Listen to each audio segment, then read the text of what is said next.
the birth of the economic hitman.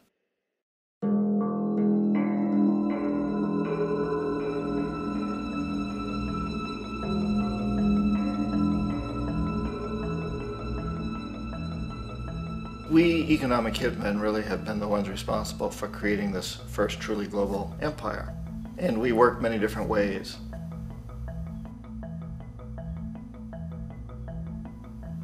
But perhaps the most common is that we will identify a country that has resources our corporations covet, like oil, and then arrange a huge loan to that country from the World Bank or one of its sister organizations.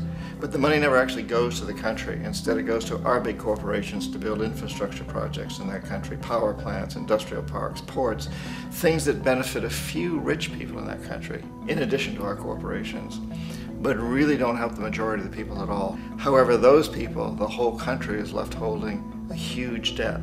It's such a big debt they can't repay it, and that's part of the plan, that they can't repay it. And so at some point, we economic hitmen go back to them and say, listen, you owe us a lot of money, can't pay your debt, so sell your oil real cheap to our oil companies.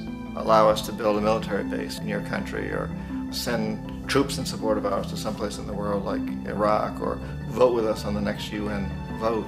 To have their electric utility company privatized and their water and sewage system privatized and sold to U.S. corporations or other multinational corporations. So there was that whole mushrooming thing, and it's so typical of the way the IMF and the World Bank work, that you put a country in debt, it's such a big debt it can't pay it, and then you offer to refinance that debt and pay even more interest. And you demand this quid pro quo, which you call a conditionality or good governance, which means basically that they've got to sell off their resources, including many of their social services, their utility companies, their school systems sometimes, their penal systems, their insurance systems, to foreign corporations. So it's a double, triple, quadruple whammy. The precedent for economic hitmen really began back in the early 50s when democratically elected Mossadegh, who was elected in Iran, he was considered to be the hope for democracy in the Middle East and around the world. He was Time Magazine's Man of the Year. But one of the things that he'd run on and began to implement was the idea that foreign oil companies needed to pay the Iranian people a lot more for the oil that they were taking out of Iran. The Iranian people should benefit from their own oil. Strange policy. We didn't like that, of course. But we were afraid to do what we normally were doing, which was to send in the military. Instead, we sent in one CIA agent, Kermit Roosevelt, Teddy Roosevelt's relative. And Kermit went in with a few $1 million and was very, very effective and efficient. And in a short amount of time, he managed to get Mossadegh overthrown and brought in the Shah of Iran to replace him, who always was favorable to oil. And it was extremely effective. Mobs overflow Tehran. Army officers shout that Mossadegh has surrendered and his regime as virtual dictator of Iran is ended. Pictures of the Shah are paraded through the streets as sentiment reverses. The Shah is welcomed home. So back here in the United States, in Washington, people looked around and said, wow, that was easy and cheap. So this established a whole new way of manipulating countries, of creating empire. The only problem with Roosevelt was that he was a card-carrying CIA agent, and had he been caught, the ramifications could have been pretty serious. So very quickly at that point, the decision was made to use private consultants to channel the money through the World Bank or the IMF or one of the other such agencies, to bring in people like me who worked for private companies, so that if we got caught, there would be no governmental ramifications.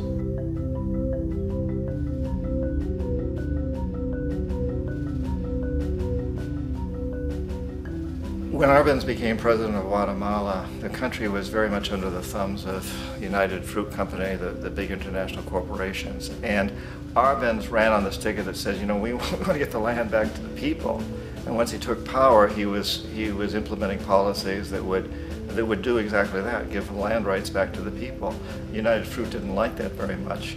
And so they hired a public relations firm, launched a huge campaign in the United States to convince the United States people, the citizens of the United States, and the press of the United States, and the Congress of the United States, that Arbenz was a Soviet puppet, and that if we allowed him to stay in power, the Soviets would have a foothold in this hemisphere, and that at that point in time was a huge fear on everybody's mind, the Red Terror, the Communist terror.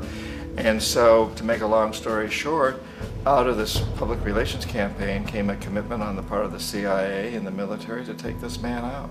And in fact, we did. We sent in planes, we sent in soldiers, we sent in jackals, we sent everything in to take him out, and did take him out.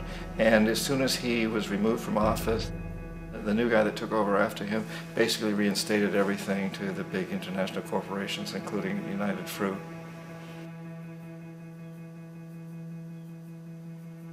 Ecuador for many, many years had been ruled by pro-US dictators, often relatively brutal. Then it was decided that they were going to have a truly democratic election. Jaime Roldos ran for office, and his main goal, he said, as president would be to make sure that Ecuador's resources were used to help the people.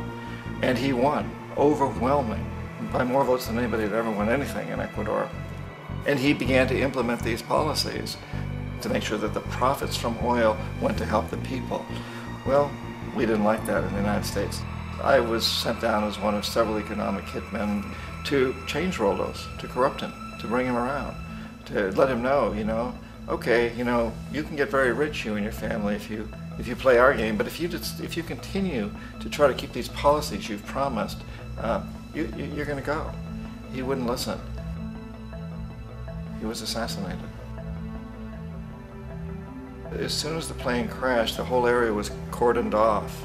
The only people allowed in were U.S. military from a nearby base and some of the Ecuadorian military. When an investigation was launched, 2 of the key witnesses died in car accidents before they had a chance to testify. A lot of very, very strange things that went on around the assassination of Jaime Roldos. I, like most people who've really looked at this case, have absolutely no doubt that it was an assassination. And of course, in my position as an economic hitman, I was always expecting something to happen to Jaime, whether it be a coup or assassination, I wasn't sure, but that he would be taken down because he was not being corrupted. He would not allow himself to be corrupted the way we wanted to corrupt him.